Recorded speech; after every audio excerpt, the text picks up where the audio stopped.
Hello மக்களே, சாட்டை துரைமுருகன் வழக்கு. கருணாநிதி பேசியதை அமல்படுத்திய அண்ணாமலை, போலி சமூக நீதி பேசி ஊரை ஏமாற்றும் திமுக எதிர்க்கட்சிகளை பழிவாங்குவதற்காக பட்டியல் சமூக மக்களை பயன்படுத்துவது வன்மையாக கண்டிக்கத்தக்கது என அண்ணாமலை கருத்து தெரிவித்துள்ளார்.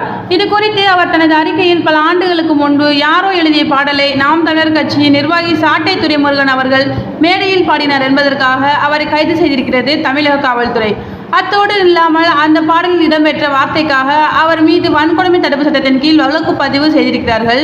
மறைந்த முன்னாள் முதலமைச்சர் கருணாநிதி அவர்கள் அதே வார்த்தையை பலமுறை தனது முகநூல் பக்கத்தில் பதிவு செய்திருக்கிறார்.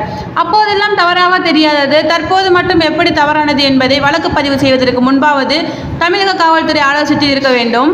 தினமும் கொலை, கொள்ளை என சட்டம் ஒழுங்கு சீர்கேட்டால் தத்தளித்து வரும் தமிழகத்தை சீரான பாதையில் கொண்டு செல்ல எந்தவித நடவடிக்கையும் எடுக்காமல் சமூக வலைத்தளங்களில், பொது மேடைகளிலும் திமுகவினரை விமர்சிப்பதை மட்டும் கைது செய்வது சர்வாதிகாரத்தின் உச்சம்.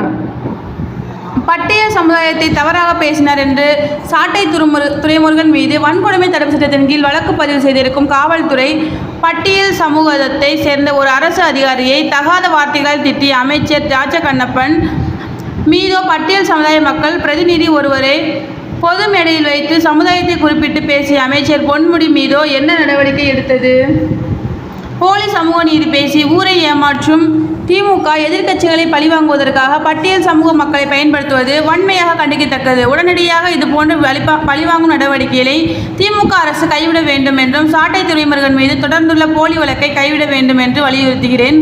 உண்மையாகவே முதலமைச்சர் அவர்களுக்கு பட்டியல் சமூக மக்கள் மீது அக்கறை இருந்தால் மூச்சுக்கு 300 முறை நான் கருணாநிதியின் மகன் என்று கூறிக்கொள்ளும் அவர், சாட்டை துரைமுருகன் பேசிய அதே வார்த்தையை பயன்படுத்தி அவரது தந்தை மறைந்த கருணாநிதி சார்பாக மன்னிப்பு கேட்பாரா என அண்ணாமலை கேள்வி எழுப்பியுள்ளார்.